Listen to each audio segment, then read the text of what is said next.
Bonsoir à tous, chers amis de la SFA. Ceci est le second webinaire que nous organisons en partenariat avec la Société internationale d'audiologie dans l'optique du Congrès mondial d'audiologie que nous organiserons à Paris en 2024.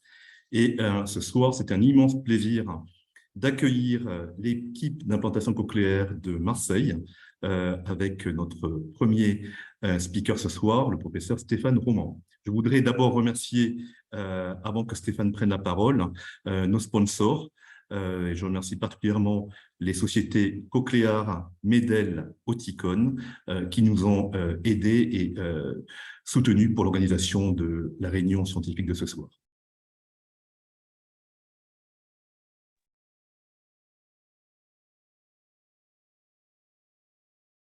Bonsoir. Je pense que je vais prendre la parole et partager mon écran tout de suite, si je peux. Voilà. Toujours un moment un peu délicat quand on se retrouve face à l'écran, mais à vous tous. Donc, merci à vous tous que je ne vois pas, à tous ceux qui se sont connectés et qui nous rejoignent pour cette soirée visant sur la thématique de l'implantation cochléaire pédiatrique. Merci à la Société française d'audiologie ainsi qu'à Ung Taiwan de nous faire confiance pour présenter cette soirée avec 3 présentations qui vont se succéder et que vous découvrirez au fur et à mesure.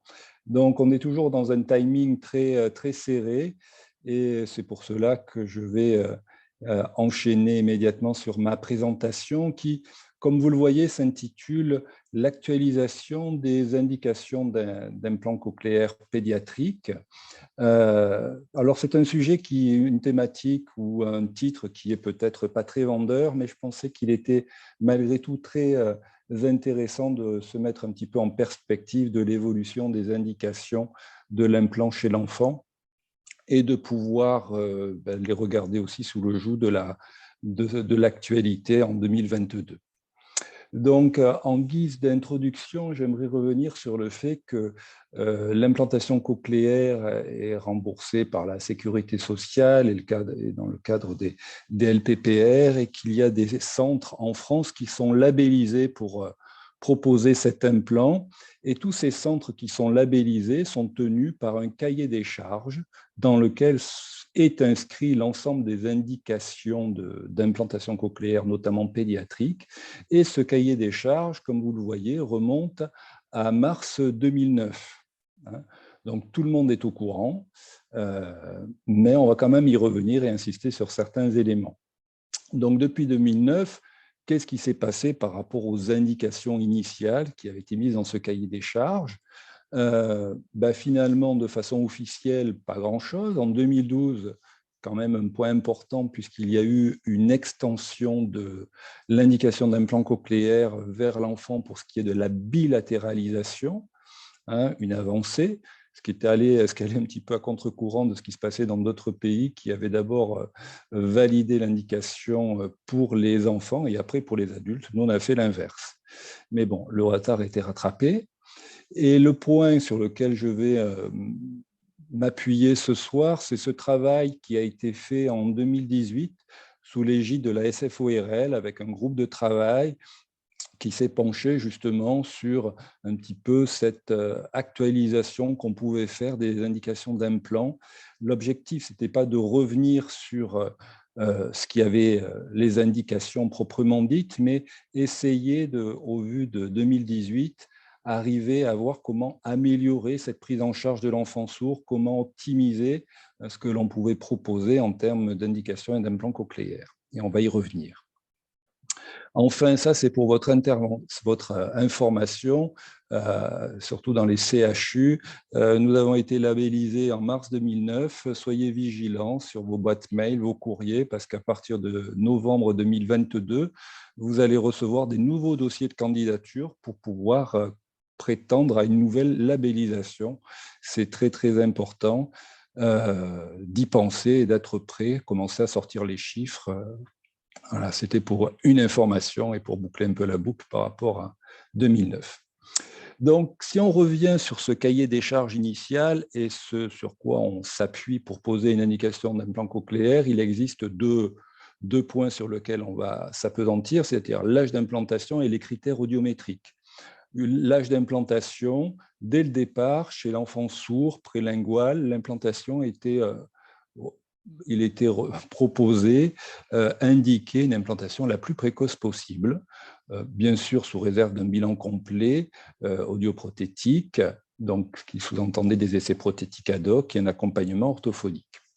La question devenait plus délicate en ce qui concerne l'indication en cas de surdité congénitale sans communication orale, et on était convenu qu'au-delà de 5 ans, il n'y avait pas d'indication à proprement parler pour un implant cochléaire. Ce qui ouvre quand même ce qui ouvre les indications, par contre, pour tout enfant, quel que soit son âge, qui a une certaine appétence à l'oral, qui a développé de certaines capacités perceptives et langagières, il y a une indication d'implant cochléaire.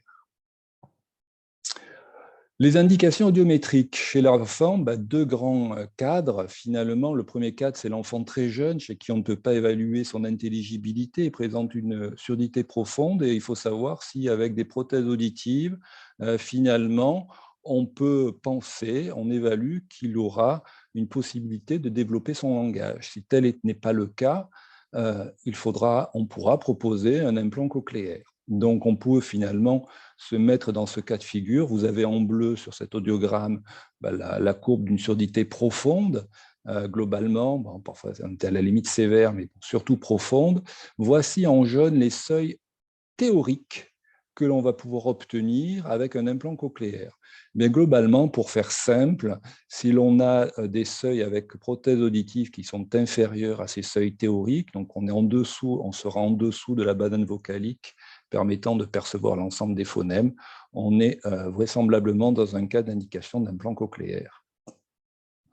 Le deuxième cas, théoriquement plus facile, c'est l'enfant qui est plus âgé, qui a développé une certaine intelligibilité. On est dans le même cadre que chez l'adulte, finalement.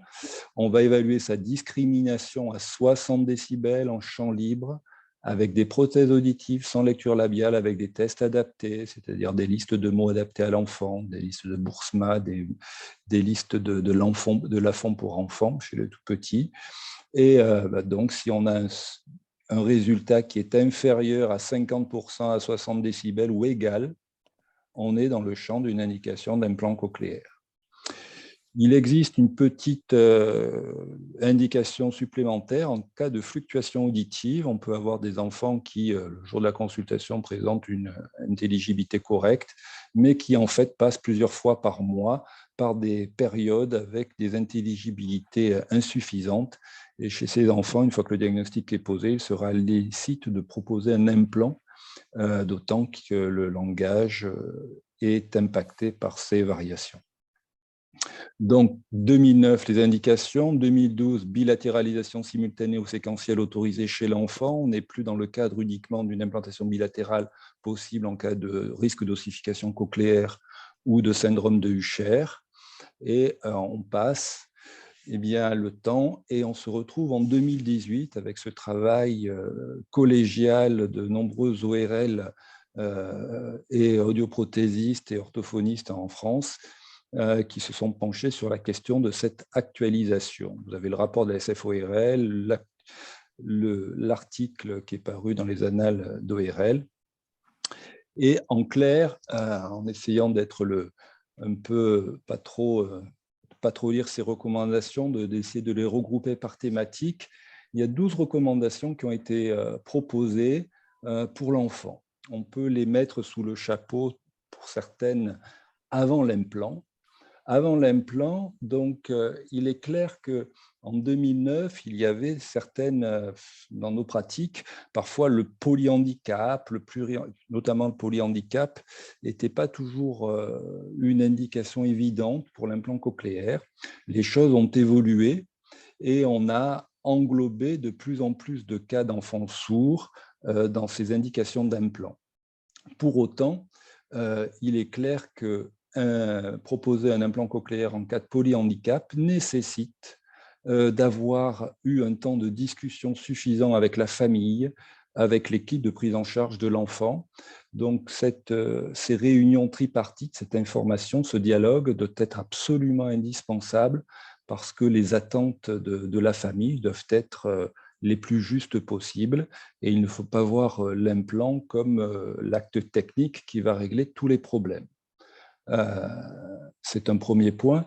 Et dans le même ordre d'idées, il y avait en cas de, on implante des enfants très précocement, on peut avoir des enfants qui vont développer des troubles du comportement, il y avait peut-être des signes prémonitoires avec une fuite du regard, mais en cas de suspicion de troubles du spectre autistique, surtout après l'implant, dans tous les cas, il faudra orienter ces enfants, ça fait partie du travail de l'équipe d'implant également, vers un pédopsychiatre, un bilan avec une IRM cérébrale, bien entendu, qui est souvent faite de toute manière avant l'implant cochléaire. Dans le même ordre d'idée, finalement, qui est d'évaluer, de prendre en charge globalement un enfant sourd avec sa famille, on sait que des facteurs environnementaux peuvent impacter les résultats. Et là encore, il est important, il est recommandé d'évaluer les ressources sociales, les ressources économiques de certains et l'environnement autour de l'enfant pour pouvoir, là encore, le but, c'est d'accompagner ces familles et ces enfants pour que la prise en charge de la surdité à travers l'implant cochléaire puisse être un succès.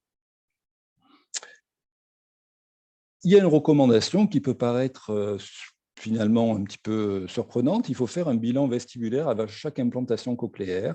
Pour aujourd'hui, ça paraît évident, mais en 2009, les équipes qui étaient repues au bilan vestibulaire pédiatrique n'étaient pas courantes. C'est sous quand même, grâce à Sylvette Wiener-Vacher, toutes ses conférences et son travail, que ce bilan petit à petit est rentré dans les pratiques courantes, que chaque équipe en France s'est formée à ce bilan vestibulaire.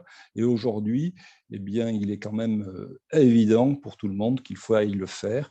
Aréflexie vestibulaire bilatérale, on peut implanter en simultané. Quand on a une aréflexie vestibulaire unilatérale, c'est ça l'intérêt, on implantera le mauvais côté. Dans les autres cas, je ne vais pas rentrer dans toutes les possibilités.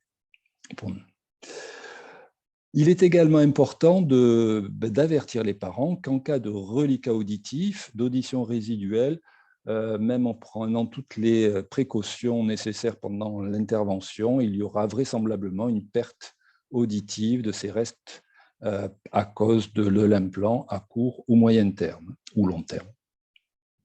Enfin, et ça va avec les recommandations également qui ont été faites, notamment pour les prescriptions de prothèses auditives, il va de soi qu'évaluer la qualité de vie des patients avant et après implant est indispensable et se contenter d'une évaluation orthophonique, même bien conduite sur le langage, n'est pas suffisante. C'est d'autant plus important qu'on s'adresse à des enfants qui peuvent avoir des handicaps associés. Là, on a aussi réfléchi, bien entendu, sur l'implantation cochléaire bilatérale. Je pense on pense qu'il est recommandé de la proposer à la majorité des enfants qui présentent ce type de surdité. S'il y a une surdité profonde, il faut proposer la chirurgie le plus précocement possible. Qu'est-ce que ça veut dire? Si possible, avant 12 mois. C'est ça pour nous le plus précoce possible.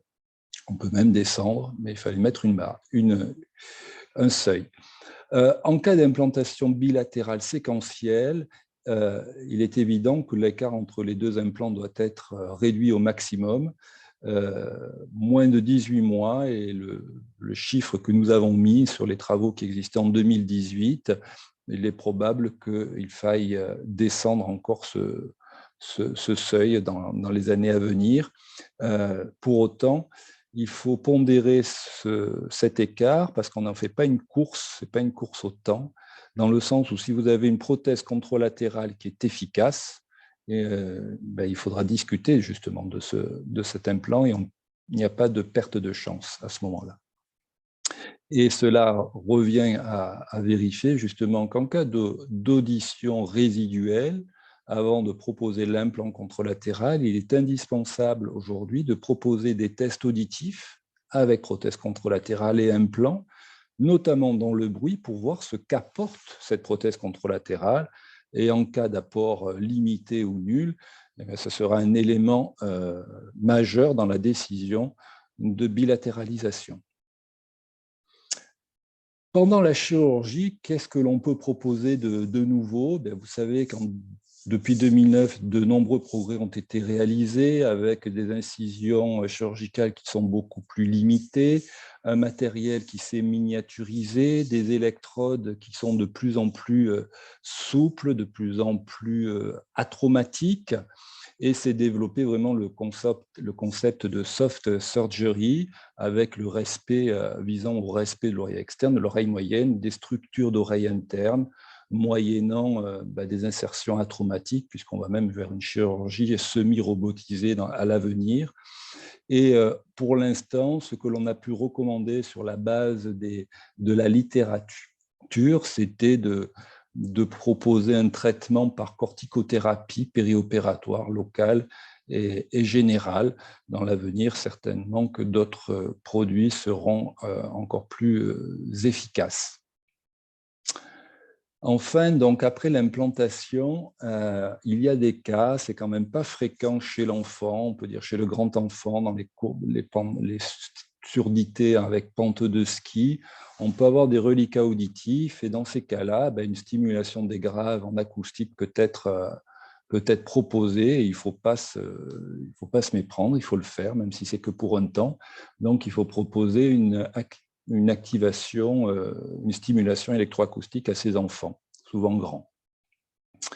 Et dans le même ordre d'idée, mais sur l'oreille contralatérale, quels que soient finalement les reliquats auditifs que nous avons, il est important d'inciter les enfants, tout comme les adultes d'ailleurs, à porter cette prothèse contralatérale, quels que soient les reliquats, et on verra leur efficacité par la suite.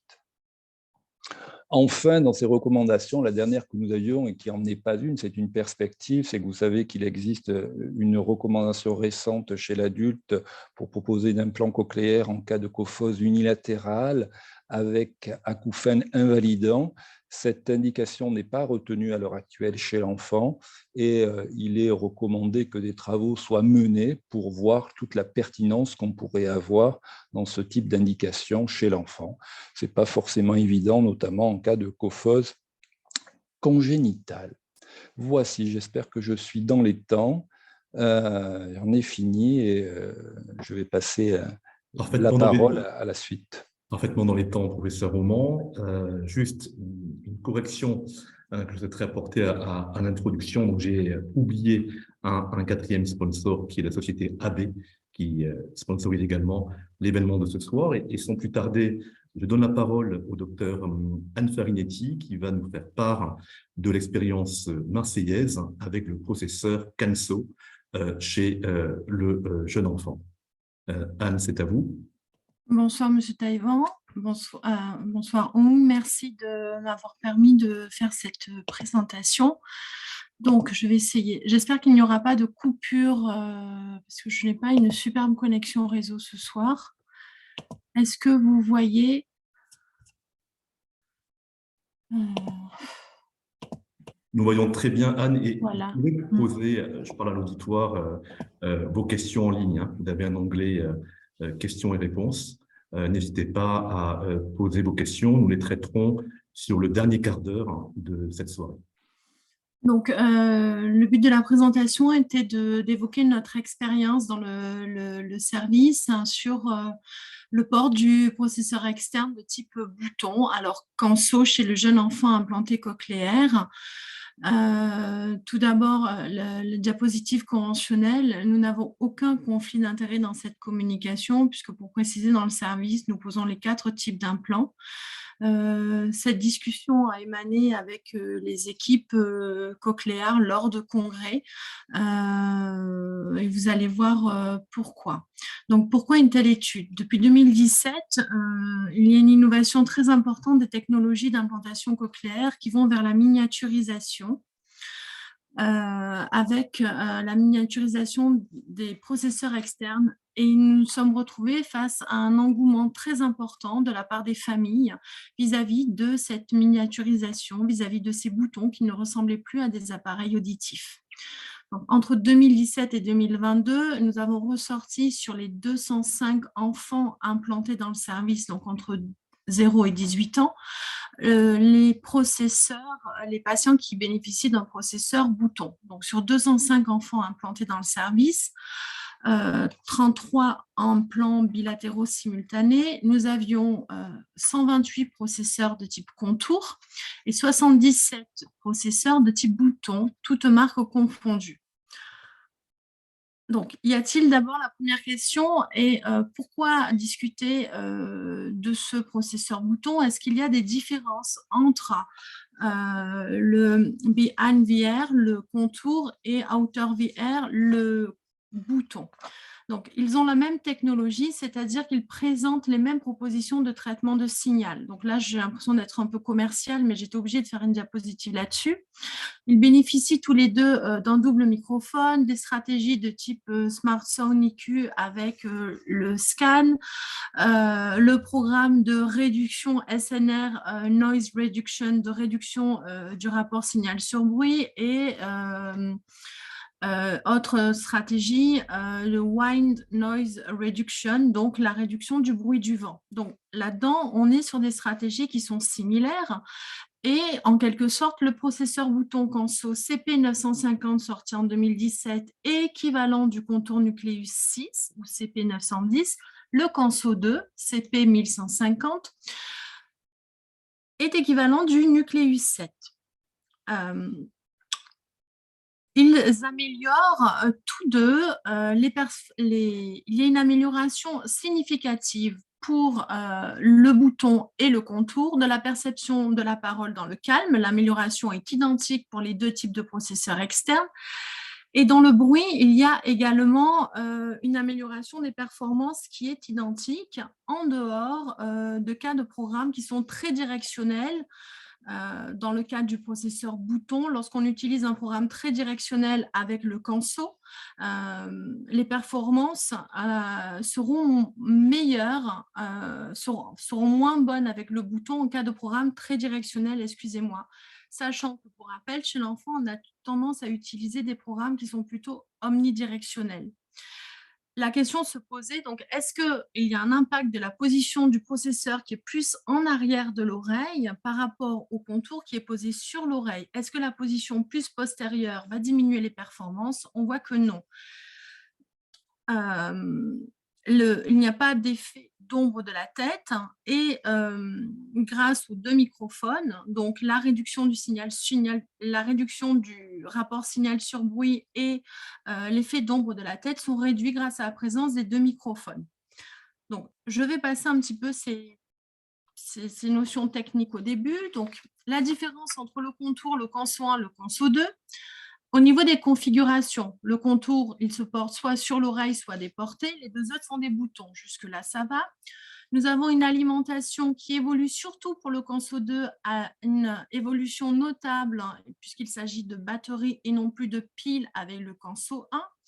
Les applications Nucleus Smart qui vont permettre de contrôler l'utilisation de l'implant par les parents et de modifier, je vais passer là-dessus, l'état de la batterie, tout ça, ne sont pas disponibles uniquement avec le Canso 1. Il y a des télécommandes pour les trois. Il y a une connectivité des accessoires possibles pour les trois, mini microphone, le TV streamer, le phone clip. Sauf que pour le Canso 2, c'est reçu directement dans les appareils, tandis que le 1, on est encore obligé de passer par le phone clip. Pour le streaming direct, les options de maintien existent pour les trois et les protections à quoi existent pour les trois. Donc, les questionnements. Nous sommes dans le service, donc vis-à-vis de l'ensemble de ces patients, nous nous sommes posé plusieurs questions. Quelles étaient les raisons principales pour le choix du bouton? Il faut savoir que dans le service, ce que vous allez voir, nous allons proposer les différents types de processeurs aux parents. Donc, nous avons sorti l'ensemble des données des patients implantés avec un processeur, avec choix d'un processeur bouton, et nous leur avons envoyé des questionnaires pour compléter un petit peu les données. Donc, première question, quelles étaient les raisons principales pour le choix du bouton plutôt que du contour? Quel était leur degré de satisfaction globale? Ont-ils rencontré des problèmes cutanés et quelles solutions avons-nous apportées dans le service vis-à-vis de ces solutions, vis-à-vis de ces problèmes cutanés? Quelle est l'autonomie des batteries? Est-ce que entre le canso et en contour, il y a une différence dans la batterie? Est-ce qu'il y a une autonomie d'utilisation par l'enfant? C'est-à-dire, quelle sera la simplicité d'utilisation par l'enfant? Et est-ce qu'il sera donc pertinent de proposer à un jeune enfant ou est-ce que le bouton est trop compliqué d'utilisation pour un jeune enfant? Et enfin, sur le plan technique, est-ce que nous avons analysé les micro-coupures du processeur externe et les pannes? Cela, que ce soit pour des patients primo-implantés ou dans le cadre d'un renouvellement pour des enfants qui passaient d'un contour CP1000 ou CP950 à un Canso 1 ou Conso 2. Donc, les particularités des enfants implantés, nous avions 77-17, je parle du nombre en termes d'implants et non pas d'enfants. 77 implantations pédiatriques avec choix d'un processeur bouton. Sur ces 77 implantations pédiatriques, 66 étaient des cansos. Donc, le choix en consultation préopératoire, c'était dans le choix parental éclairé sur les 4 marques d'implants cochléaires, sur les performances auditives, l'autonomie, les différents systèmes de maintien, l'étanchéité, le service après-vente, la bimodalité et les pannes avec l'implant. Ceci a été exposé aux parents à la consultation préopératoire, puis ils ont choisi leur implant hors des cas particuliers de malformation d'oreille interne où nous les avons influencés vers le choix de tel processeur. Donc, nous pouvons voir là dans le diagramme que la majorité, donc en bleu, vous avez, en bleu, vous avez le total d'enfants implantés. En orange, la primo-implantation, c'est ce qu'il faut retenir. Et en jaune, le renouvellement. Ce qu'il faut retenir, c'est que 38% des enfants, donc j'essaye de séparer pour vous montrer par tranche d'âge, de 0 à 2 ans, 2 à 4 ans, 4 à 6 ans, parce qu'après 6 ans, on peut se considérer quand même qu'il y a un comportement un peu similaire à l'adulte. Donc, entre 0 et 2 ans, donc dans le cadre d'une implantation très précoce, 38%, ça concernait 38% des boutons, avec 25 cas de primo-implantation et des renouvellements. Très peu. Par contre, chez l'enfant entre 8 et 10 ans, c'était essentiellement pour des renouvellements. L'âge médian, il était de 9,8 ans, sachant que le minimum avait 9 mois et l'enfant le plus grand, forcément, 18 ans. 50% des enfants au total avaient moins de 4 ans. J'ai regardé les causes et les handicaps associés pour voir si cela pouvait influencer dans le port de l'implant, dans les difficultés de maintien. Les causes étaient quand même inconnues dans plus de 63%, sachant que le bilan génétique n'était pas systématique pour ces patients. Et un seul enfant portait un handicap associé, c'était un cas de syndrome charge, sachant que vous verrez plus tard, cet enfant était complètement autonome à 5 ans sur la gestion de son processeur externe. Donc, on ne peut pas trop considérer qu'il s'agissait d'un réel handicap que l'on pouvait prendre en compte. Les raisons, alors première question, quelles ont été les raisons principales de choix du processeur bouton? La première raison a été l'esthétique dans 55% des cas. L'esthétique, c'est-à-dire ne plus rien avoir sur l'oreille, surtout que pour tous les cas, ils ont une première expérience vécue négative avec le contour de l'aide auditive qui n'a pas permis d'obtenir un gain prothétique satisfaisant. Donc, passer à un processeur bouton leur permet en quelque sorte d'oublier ce premier vécu très douloureux pour eux. Et la deuxième raison était la solution déportée. La solution déportée et enfin la simplicité d'utilisation pour l'allumer, pour l'éteindre, le fait de n'avoir qu'un seul bouton. Le taux de satisfaction, on leur envoyait des échelles de 0 à 10, c'est très subjectif et c'était en moyenne de 8,3 sur 10, sachant que on a mélangé les Canso 1 et les Canso 2, mais que pour les deux processeurs, il y a des différences parce que reviennent les points négatifs que sont l'utilisation des piles et pour les deux, le maintien amélioré avec les systèmes accessoires, le système Aqua Plus et l'épaisseur. Alors, vis-à-vis de l'activation du processeur, est-ce qu'on a été obligé de nous adapter, de modifier les délais d'activation, de modifier les forces d'aimant par rapport à un processeur contour? Par rapport au processeur contour, il faut être vigilant sur 2 problématiques. Les problématiques du maintien et la problématique des éventuelles complications cutanées chez le jeune enfant. Les études de Batouk en 2019, qui se sont penchées sur les complications cutanées que je vais développer, préconisent plutôt quand même de privilégier une activation à 4 semaines post-opératoire pour le bouton. Dans cette étude, ils étudiaient en fait l'activation précoce à 24 heures avec bouton et contour versus 4 semaines avec bouton et contour. Donc, le maintien du processeur bouton doit être pris en considération parce qu'il n'y a pas de structure anatomique proche sur lequel le processeur peut logiquement s'accrocher. Et la question se pose de savoir si ce processeur qui est tout en contenant l'antenne, l'aimant et le processeur dans le même matériel n'est pas plus lourd et donc nécessiterait une force d'aimantation plus importante pour tenir. Ce qu'on voit, c'est que dans le premier mois, nous avons été dans 74% des cas d'implants obligés de changer la force de l'aimant.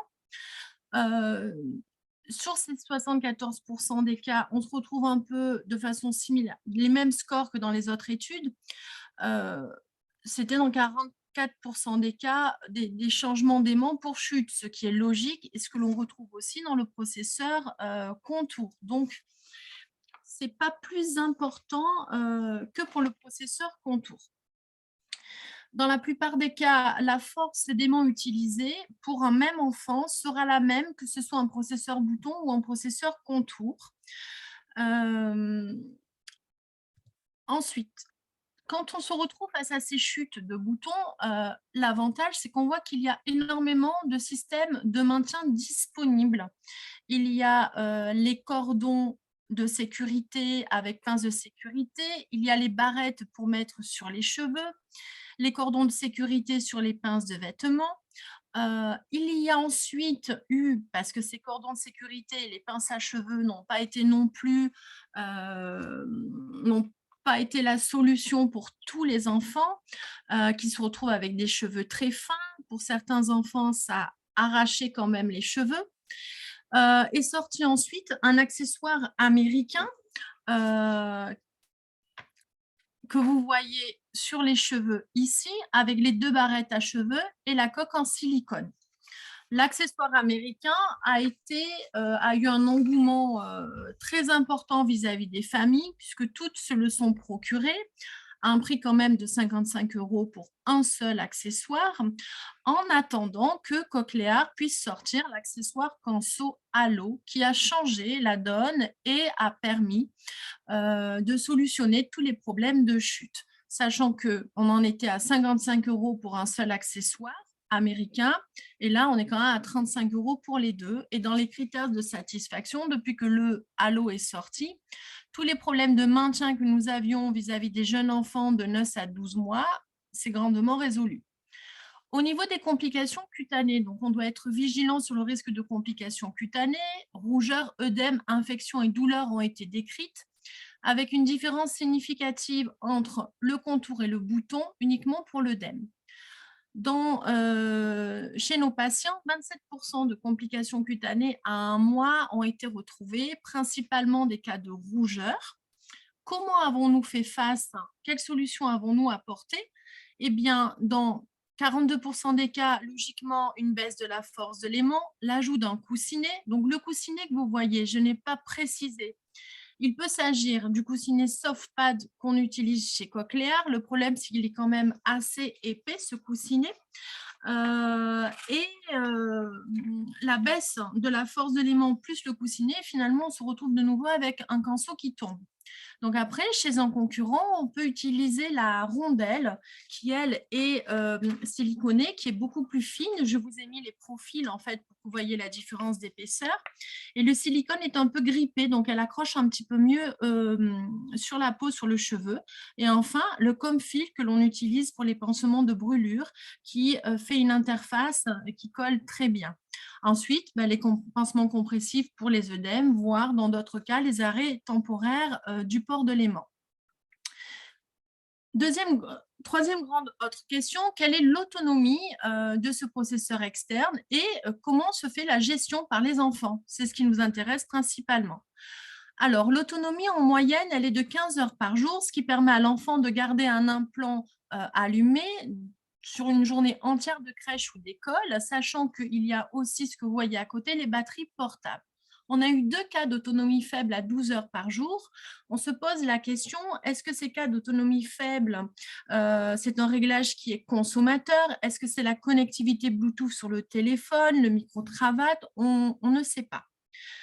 Dans 92,5% des cas, ce canso a été déclaré comme simple d'utilisation puisqu'on a demandé aux parents si chaque enfant était capable de mettre, remettre, enlever et charger le processeur. 92% des enfants étaient capables de le faire.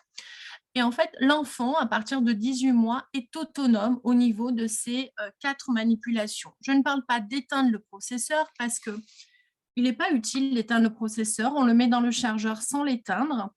Et le fait de ne pas l'éteindre ne diminue pas non plus l'autonomie de la batterie. Pour l'enfant porteur du syndrome charge, comme je vous avais parlé, dont je vous avais parlé tout à l'heure, on n'avait pas du tout de difficulté puisqu'il était complètement autonome à l'âge de 4 ans et demi, 5 ans.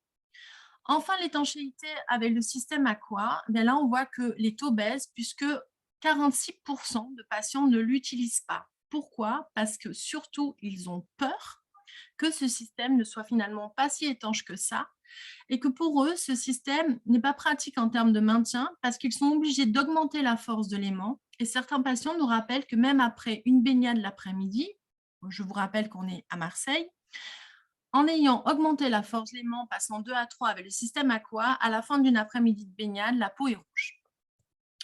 Les dysfonctionnements. Donc, la durée de port de l'implant est variable. Entre 1 mois et 6 mois, on voit qu'il n'y a pas beaucoup de différence. Au niveau des dysfonctionnements, il y a 2 types. Les micro-coupures ont quand même concerné 80% des cansos. Il faut savoir que par rapport à un processeur Cantour, nous n'avons pas plus de micro-coupures. À 1 mois, 31% des enfants étaient concernés avec un nombre d'interruptions moyennes par jour de 40. Ça pouvait aller de 0 à 175 au maximum. Et à 6 mois, 32% à peu près, avec un nombre d'interruptions moyennes de 29. Donc, on voit que le nombre d'interruptions moyennes par jour a diminué au bout de 6 mois, ce qui est en relation surtout avec un meilleur système de maintien et une meilleure adaptation de la force de l'aimant.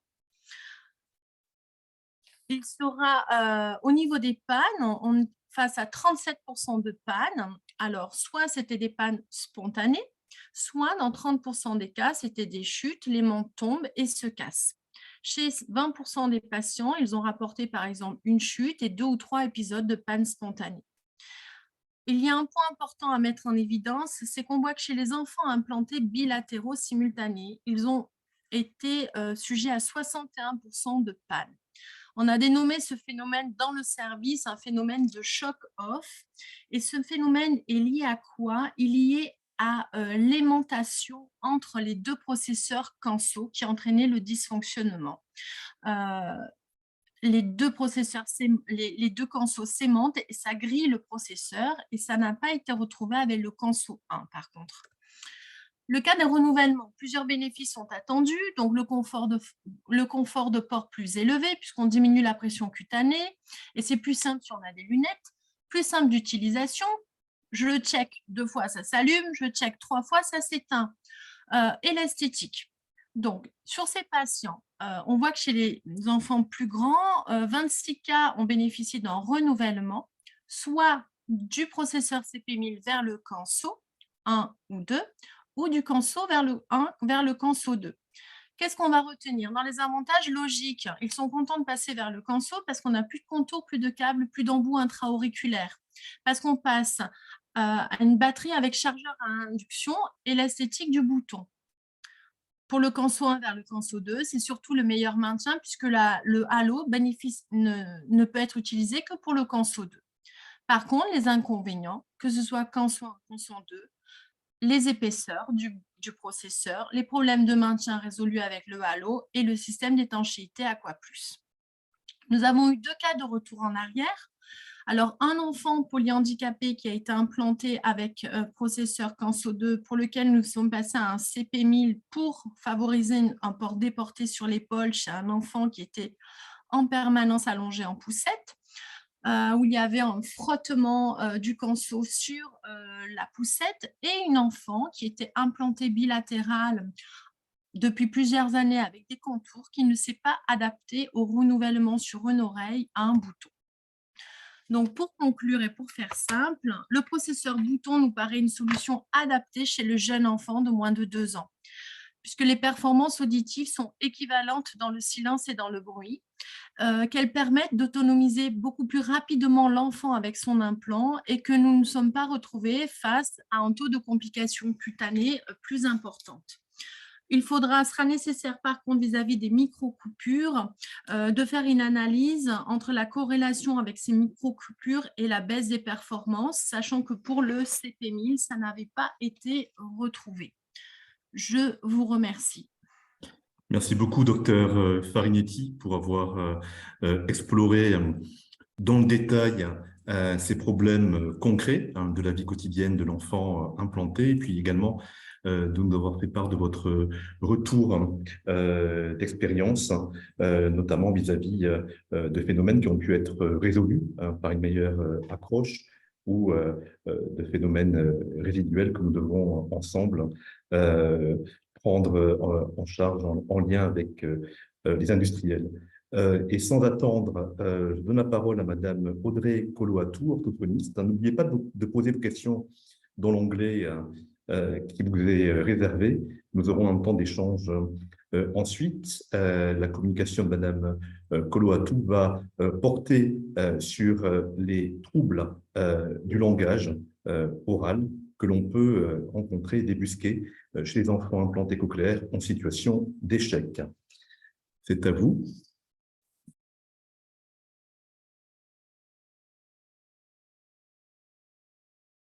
Il faudrait que vous activiez votre micro, Audrey. Voilà, bonsoir à tous. Je pense que vous avez le visuel de la communication. Donc, en effet, je vais aborder les résultats de l'enfant implanté précocement, donc les résultats que nous avons pu recueillir dans le service. Et donc, nous allons voir qu'ils sont hétérogènes. Et donc, on est venu à se questionner du moment où on pouvait éventuellement envisager un trouble neurodéveloppemental.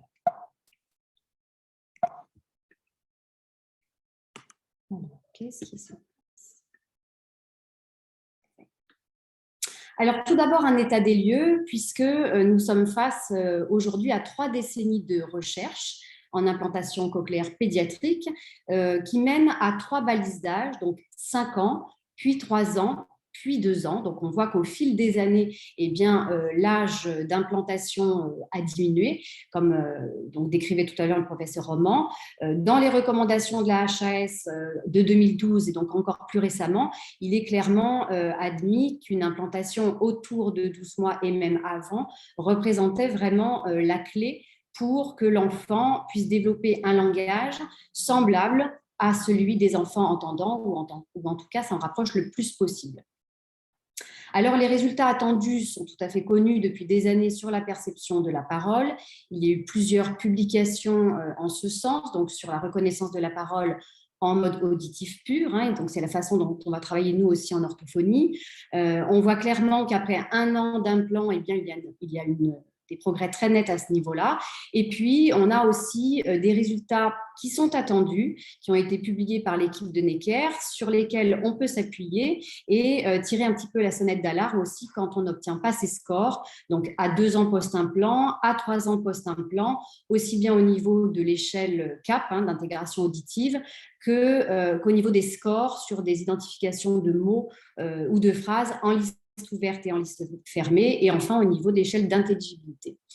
En revanche, sur le langage, eh bien, on observe depuis toujours une plus grande variabilité. Donc, de nouveau, ça a été assez documenté, donc une variance qui est considérablement élevée, puisqu'il y a une telle variabilité interindividuelle et des tas de facteurs qui vont parfois entrer en ligne de compte dans les résultats de ces patients. Alors, on a voulu mener dans le service une étude, et donc ça mène aujourd'hui à cette analyse un petit peu descriptive, dans laquelle on a inclus 63 sujets qui ont été implantés avant l'âge de 24 mois, avec un âge moyen de 15 mois. Pour près de la moitié des sujets, eh bien, on avait une implantation cochléaire bilatérale, avec un délai moyen de 21 mois, mais une médiane de 15 mois. Concernant l'étiologie, eh bien, on la voit apparaître sur ce graphe, on avait une majorité de surdité génétique avec principalement des connexines 26, 30% de causes inconnues et 19% de surdité acquise. Et pour ces patients, il n'y avait pas de troubles associés qui étaient connus avant l'implantation cochléaire. Alors, on est parti sur cette hypothèse que notre population d'inclusion atteignait après 36 mois un bon niveau perceptif, puisque si on s'appuie sur le tableau de l'équipe de Necker, après 36 mois, eh bien, ils doivent atteindre un très bon niveau. Par contre, on s'attend également à une certaine variance pour les résultats langagiers. Et donc, dans ce cas, à partir de quand on va poser ou aborder le diagnostic du trouble du neurodéveloppement. Alors, au niveau de la méthode, on a considéré donc les résultats à la PCEI, au CAP, à la CIR. On a pris en compte aussi l'EIP, donc l'échelle d'implication parentale de Pat Muller qui a été adaptée en français. On s'est basé sur les stades de développement langagier et enfin sur une alliance thérapeutique qui avait fait l'objet d'une étude aussi dans le service. Et donc, à partir de laquelle on obtenait un score de 10 points en fonction de ces critères qui apparaissent, donc l'assiduité de l'enfant, la maintenance de l'appareil, son port, la communication adaptée entre parents et enfants et la présence physique d'un parent dans le service. Donc, on a pu étudier de près tous ces résultats et donc ça nous a permis de dégager un certain nombre de résultats qui apparaissent ici. Pour la PCEI, on a vu clairement des résultats très hétérogènes puisque, comme vous devez le savoir, au niveau de la PCEI, on a donc pour les deux premiers, donc A et P, donc des considérations par rapport à l'acceptation de l'implant, des résultats au niveau de la perception. Après, sur les 3 lettres qui suivent, compréhension, expression, intelligibilité, ça va toucher davantage le langage. Et là, on peut avoir des scores qui vont chuter, comme on le voit sur le graphe en bas à gauche, entre la comparaison groupe 1, groupe 2. Ces deux groupes se sont clairement définis comme étant différents pour la PCEI, avec le groupe 1 qui obtenait des scores égaux ou supérieurs à 22 et le groupe 2 égaux ou inférieurs. On a pu vraiment les distinguer. On avait des différences significatives dans nos études de corrélation. On retrouve des observations similaires donc, au niveau du CAP, où on voit bien que le groupe 1, donc, qui avait des résultats supérieurs à 22 à la PCEI, eh bien, atteint le niveau le plus élevé. Et à la CIR, on retrouve ici même des corrélations entre le CAP et le CIR. Alors, on sait très bien que l'intelligibilité va mettre plus de temps à se développer. Néanmoins, on retrouve clairement ces corrélations sur ces échelles bien connues dans la recherche clinique. Concernant l'échelle d'implication parentale, eh bien, on voit nettement qu'ici, l'implication familiale va être un des facteurs déterminants dans l'évolution des enfants implantés. Au niveau des stades linguistiques, on retrouve ici des différences très significatives entre le groupe 1 et le groupe 2. Le groupe 1 est majoritairement au stade syntaxique, alors que le groupe 2 va être majoritairement au stade holophrastique. Donc, on voit très clairement ici les difficultés qui apparaissent au niveau langagier.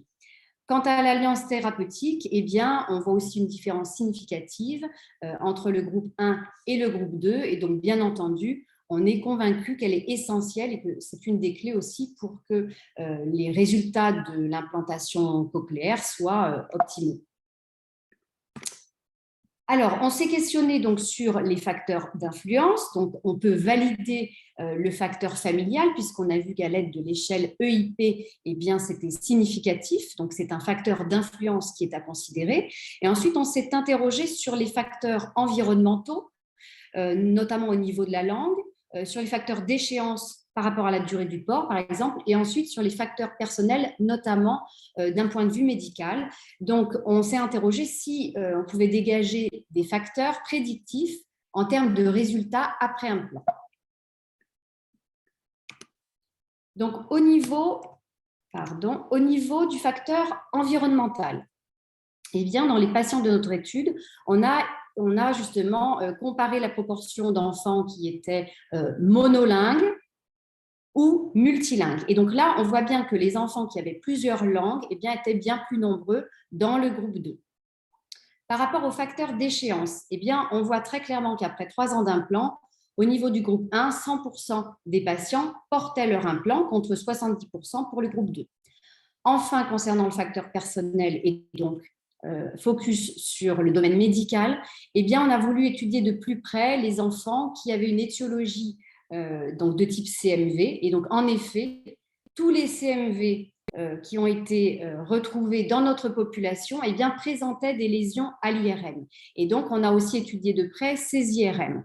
Et donc, quand il y avait lésions à l'IRM, on pouvait retrouver des anomalies de la substance blanche, pour certains des séquelles ischémiques qui pouvaient être en lien avec une prématurité, et pour d'autres, des anomalies non spécifiques, mais toutefois présentes, qui mériteraient d'être un petit peu plus étudiées. Donc, on se questionne aussi par rapport à ce tableau, et donc, c'est quelque chose qui mériterait d'être approfondi dans nos études.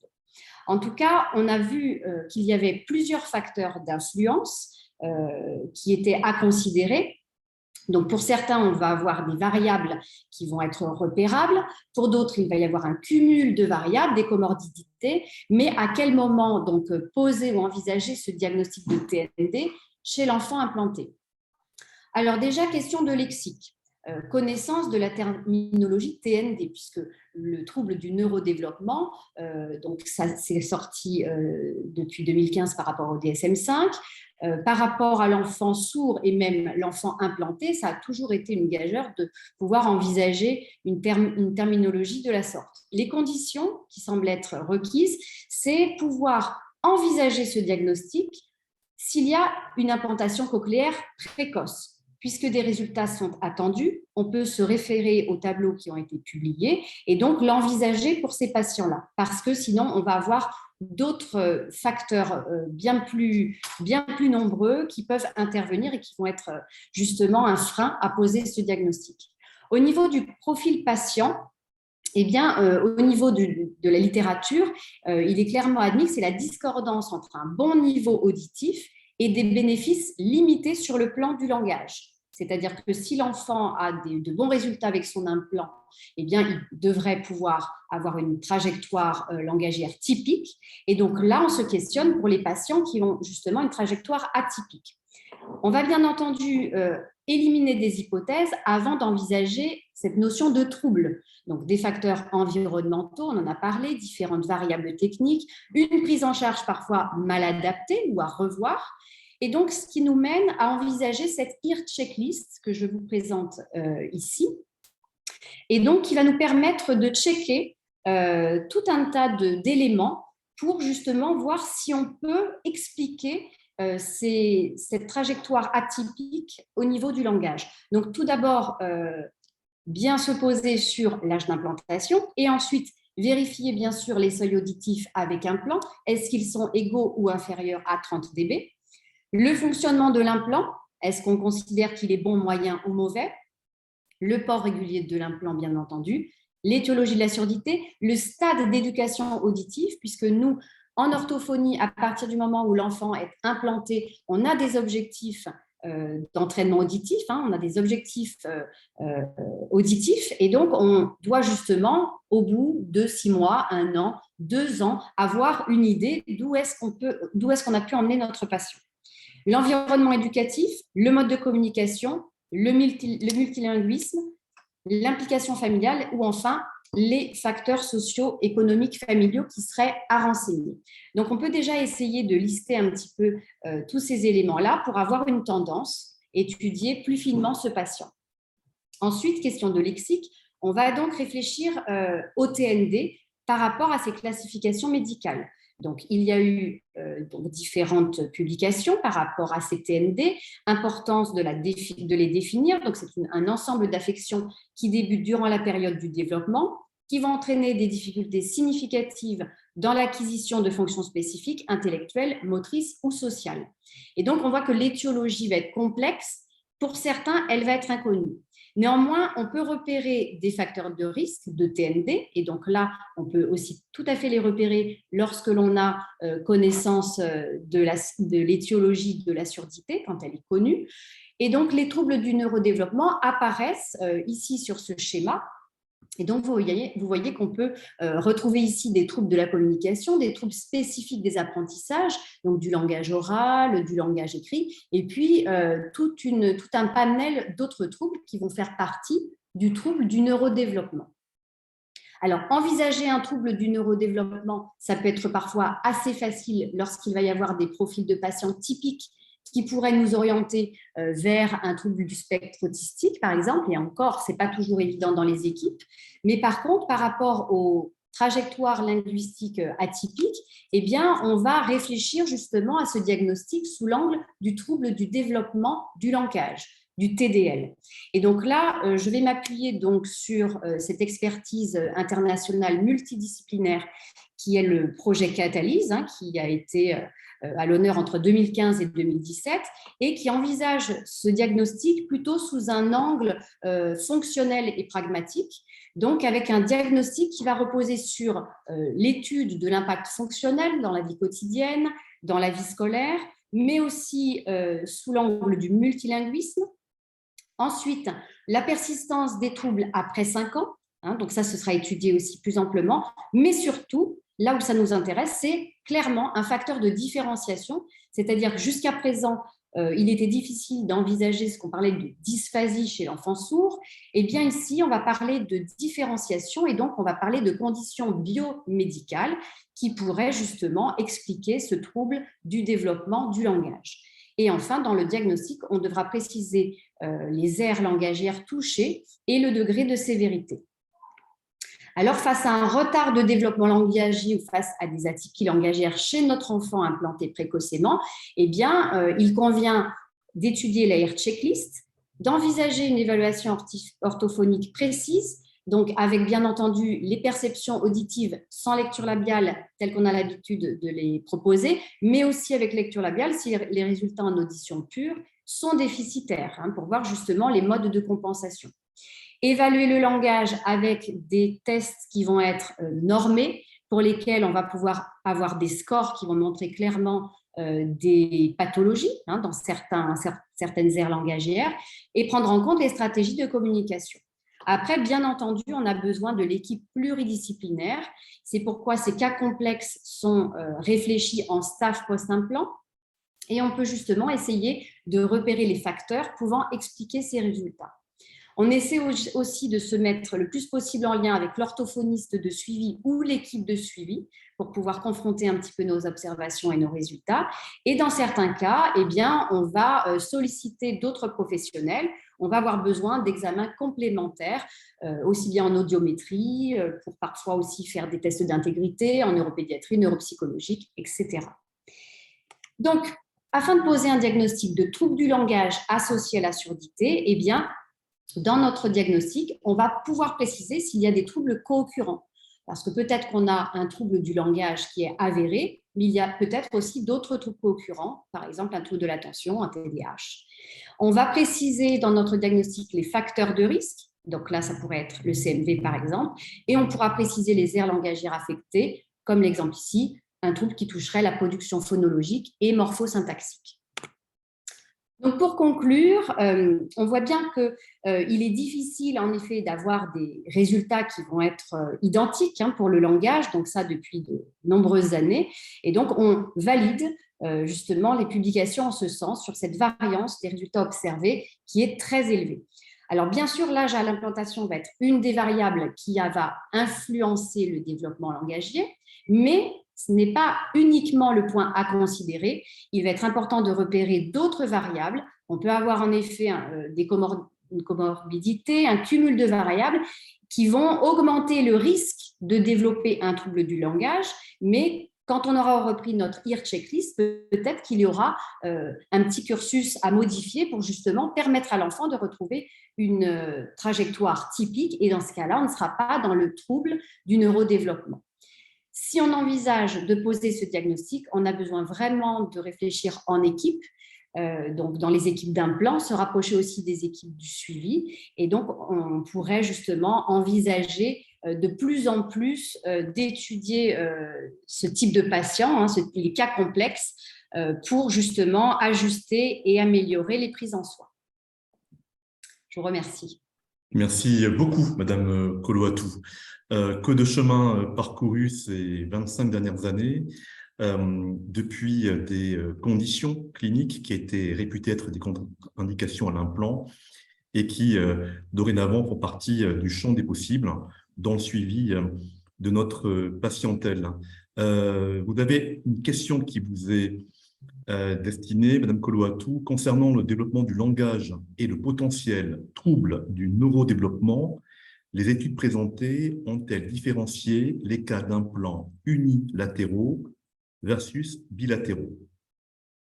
Alors, dans le cas de notre analyse descriptive, on n'a pas eu suffisamment de temps pour pouvoir les étudier.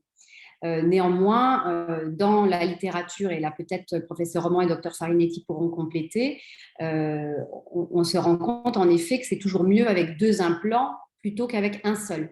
Mais à ma connaissance, je n'ai pas en tête d'études qui permettraient vraiment de se pencher sur le trouble du neurodéveloppement chez un enfant implanté en unilatéral ou en bilatéral. Oui, toujours est-il que si trouble du neurodéveloppement il y a, qu'on ait un implant uni ou bilatéral, le trouble est présent et il répond à des critères diagnostiques bien précis, comme vous l'avez rappelé. Le trouble du neurodéveloppement, c'est une entité extrêmement large, puisqu'elle regroupe tous les dysfonctionnements que l'on peut observer dans la période pédiatrique. Alors, s'agissant plus spécifiquement de ce qui nous intéresse à nous, ORL et audiophonologistes, à savoir anciennement la dysphasie, aujourd'hui le TDL, il est réputé avoir 2 versants, expressif et réceptif. Est-ce que l'on peut, d'après vous, chez l'enfant implanté, faire la part des choses et dire que tel enfant implanté va présenter un trouble plutôt sur le versant expressif que réceptif? Alors oui, tout à fait. Nous, dans nos évaluations post-implant, on a à la fois cette évaluation perceptive pour voir justement les résultats obtenus par l'enfant. On observe déjà dans cette évaluation perceptive parfois des difficultés, plus précisément dans la compréhension de texte, lorsque l'on propose sans lecture labiale. Donc, c'est là où justement on va avoir les stratégies de compensation, parce que si un enfant parvient à comprendre le texte avec l'aide de la lecture labiale, ça nous permettra de faire la différence entre ce qui relève de la perception et ce qui relève du langage. Et donc, on va, pour pouvoir aller plus loin, proposer des évaluations langagières, donc orthophoniques, que l'on propose déjà chez l'enfant entendant, qui vont clairement nous permettre d'évaluer à la fois les aspects de réception et à la fois les aspects de production. Mais cette évaluation langagière ne pourra pas être proposée sans qu'il ait eu un bilan perceptif exhaustif. Merci beaucoup. Je voudrais juste revenir sur un point qui a été soulevé par le professeur Stéphane Roman qui concerne la nécessité de réaliser une évaluation vestibulaire en préimplantation. Et Stéphane, d'après toi, quelle est la conduite à tenir si, lors de ton bilan vestibulaire chez le tout petit, tu mets en évidence une asymétrie de la fonction vestibulaire entre les 2 oreilles? Est-ce que ça va influer ton choix du côté à primo-implanté? Oui, tout à fait. Je pourrais même dire absolument.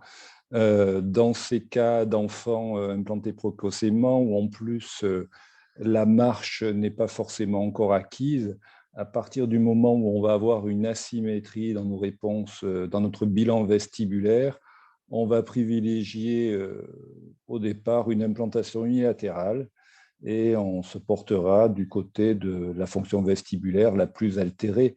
Ce n'est pas le seul critère à prendre en compte, bien entendu, mais si on regarde que cet aspect-là, oui.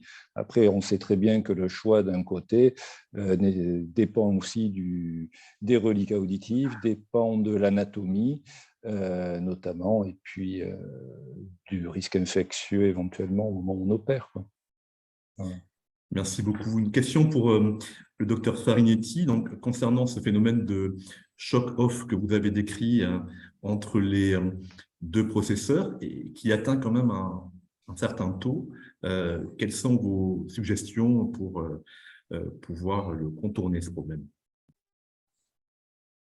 Alors, en fait, c'est pas le fait que nous, le problème d'aimantation, c'est un terme très familier, le shock-off qui a été trouvé par l'une de nos régleuses. C'est simplement en fait le rapprochement entre les deux aimants. C'est pas un enfant qui va avoir l'implant posé sur l'oreille droite et sur l'oreille gauche. Dès qu'il les porte les deux en même temps, il va y avoir une attraction malgré le périmètre crânien, et systématiquement, dès que l'enfant est implanté en simultané, dès qu'il porte les deux implants, on va avoir ce phénomène d'aimantation, hein.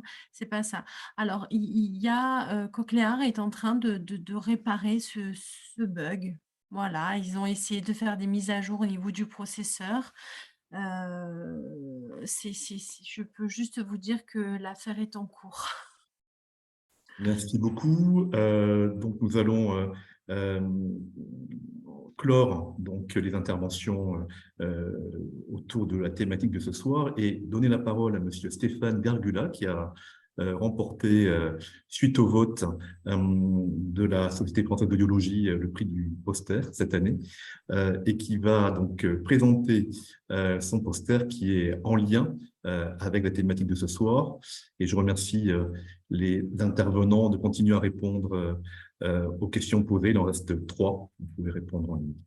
Monsieur Gargula, la parole est à vous. Bonjour à tous et merci de m'accueillir. Je suis Stéphane Gargula, je suis ORL à la Fondation Rothschild à Paris et je vous présente aujourd'hui le poster de ma thèse réalisée avec le service d'ORL de Necker au printemps 2021.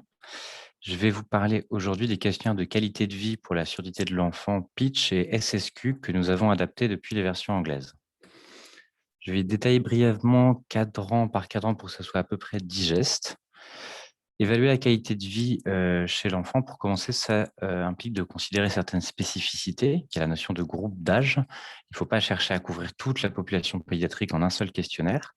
Il y a le recours de l'hétéroévaluation, qui est indispensable, en particulier avant 8 ans. Et il ne faut pas recycler des outils adultes tels quels, il faut les adapter. Donc, l'objectif de cette étude était de pouvoir couvrir cette population pédiatrique. Le seul questionnaire qui existait déjà, c'était le Little Ears, de 5 jours à 24 mois. Il fallait plusieurs questionnaires, comme je vous disais, et le choix s'est porté sur la combinaison de Pitch plus SSQ parents et enfants. Il y a 2 étapes pour pouvoir exploiter un questionnaire depuis sa langue originale. Il faut d'abord l'adapter et le valider. Traduire un questionnaire, la meilleure technique pour traduire un questionnaire, c'est le forward-backward. Donc, la version originale est traduite une première fois, retraduite dans l'autre sens en aveugle de la version originale, pour obtenir une version backward, et on compare ces 3 versions. Le but étant d'amplifier au maximum le risque de contresens pour pouvoir les détecter. On fait ensuite la synthèse entre traducteurs, éventuellement avec d'autres experts, pour faire une synthèse finale. L'idéal est ensuite de faire une petite étude pilote avec un petit nombre de patients pour tester cette version finale avant de passer à la validation statistique. Celle-ci nécessite de démontrer qu'il y a une forte différence entre cas et témoins. Premièrement, que le test est reproductible, c'est-à-dire qu'on le resoumet à la même personne après un intervalle libre, et que les questions sont suffisamment homogènes et cohérentes entre elles. On va zoomer sur la population. Nous avons décidé d'inclure au moins 30 cas et 30 témoins par test de façon empirique d'après les autres études disponibles. Et on a proposé dès que possible 2 questionnaires à chaque enfant pour pouvoir ensuite les comparer. Donc Pitch et SSQ parents et SSQ parents et SSQ enfants. Je vais vous épargner, si vous me le permettez, le détail des résultats statistiques. Globalement, les 3 tests proposaient des résultats satisfaisants, en particulier les SSQ qui étaient très performants. Le Pitch présentait des performances individuelles des items un peu plus irrégulières, en particulier dans les tests dans le calme, ce qui est bien sûr à pondérer par la jeune population cible et le fait que ce soit un test très court. Il se présente comme ceci. Le Pitch, c'est une hétéroévaluation de 13 questions où on note la fréquence de chaque situation. Il est conçu pour les enfants appareillés, d'où la première question sur le port de l'appareil. C'est une hétéroévaluation, donc on peut le faire même chez le tout petit. Nous, on l'a utilisé que jusqu'à 10 ans parce qu'ensuite, on utilisait les SSQ. Le SSQ par an, donc de 5 à 18 ans, c'est une hétéroévaluation également. On a une EVA de 0 à 10 qui est la question principale et 2 sous-questions un petit peu plus annexes dont on s'est honnêtement pas énormément servi. Et la conceptrice elle-même m'a confirmé qu'elle s'en servait également au cas par cas. Ça permet d'affiner l'interrogatoire concernant les items. Le SSQ enfant est à partir de 11 ans, donc le grand enfant et l'adolescent. C'est une auto-évaluation, c'est l'enfant qui s'évalue lui-même. Il y a plus de questions et une 4e sous-partie que nous avons rajoutée, qui est le questionnaire handicap, qui était présent dans le SSQ adulte, qui est un peu plus ciblé sur l'aspect, le retentissement social et psychologique pour les enfants. Comment choisir pour les enfants entre 11 et 18 ans, on a donc le choix entre SSQ enfant et parents. Pour le SSQ enfant, il y a le fait que ça implique l'enfant dans sa prise en charge. On a plus de questions, comme je vous disais, ils ont dû écrémer un peu plus pour le SSQ parent quand ils l'ont adapté. Et il y a plusieurs papiers qui suggèrent de privilégier l'auto-évaluation dès que possible, en particulier pour les questions portant sur l'impact psychologique des pathologies. Dans les arguments pour le SSQ parent, il y a la gamme d'âge très large qui permet d'avoir un suivi très fiable, qui est faisable chez les enfants qui sont agités ou qui ont d'autres pathologies qui peuvent être gênantes. Et ça permet de gagner du temps, de faire par le parent pendant qu'on fait les réglages de l'implant ou les tests d'audiométrie. En conclusion, les 3 tests fonctionnent. Le pitch est rapide, un peu moins complet. Les SSQ sont plus exhaustifs, à utiliser au cas par cas, donc selon le besoin. On pourrait éventuellement faire également une version du SSQ parent sans les sous-questions pour qu'il soit plus court et plus rapide. Merci beaucoup à tous. N'hésitez pas à me contacter pour les formulaires PDF des questionnaires et vous avez le titre publié en bas de la diapo. Un grand merci, Dr Gargula. Et je pense que vos travaux ont été publiés il y a peu de temps dans la revue IJA, International Journal of Audiology, qui est l'organe officiel de la Société internationale d'audiologie. Vous confirmez? Tout à fait. Merci. Bien, un grand merci aux invités de ce soir. C'était vraiment un plaisir de vous avoir à bord. Je remercie également les 4 sponsors, Cochlear, Medel, Oticon et AB. Je vous donne rendez-vous pour notre prochaine manifestation, qui est le colloque de la SFA. Vous savez que 1 an sur 2, nous faisons un colloque, et l'année d'après, notre congrès annuel, le congrès annuel 2024, donc sera inséré dans le congrès mondial d'audiologie. Et nous avons un colloque cette année qui traitera le samedi 3 décembre de la binauralité et de la surdité unilatérale. Pensez à vous inscrire bien avant, et à très bientôt. Très bonne soirée à vous tous. Merci encore. Merci beaucoup.